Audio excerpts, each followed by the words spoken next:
ang paghatag o respeto kung sa aron ang presidente sa Republika sa Pilipinas. President Ferdinand Marcos Jr.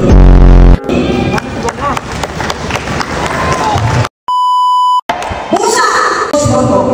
Ang hindi kadaghanan mga opisyales, distrito man, datayan, lungsod, probinsya, barangay, itangganan, nanumpa, today of laws, legal orders and decrees, promulgated by the duly constituted authorities of the Republic of the Philippines. Kung lakit na niyan, ang paghatag o respeto kung sa aron ang presidente sa Republika sa Pilipinas.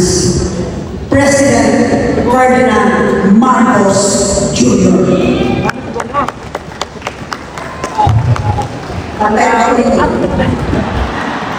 Katuwa ka pa, ilangan na mo. Alang sa akong kaugaliyon, akong pagpagmangyo, nasayon mo kung unsay kalimtan karon ito sa panagamhangan nasyonal.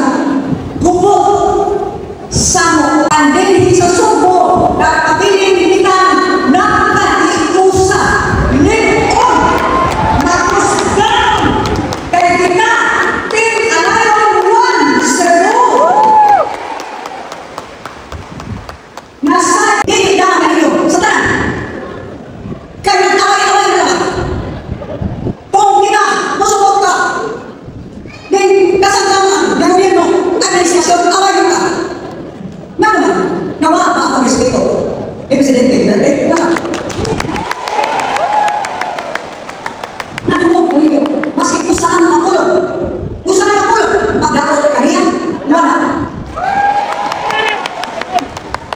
Kaya kung mga mo, nautan ang utang ang butod. Niyagtong 2019, sa dinang nagtingong ka, dinino'y soon ang balik pagkagobernador. Kinsa'y iyang giilusar. Why not si Gwendersen? O ang atong si Presidente ka siya sa doon na ako'y dito na may ato kanina.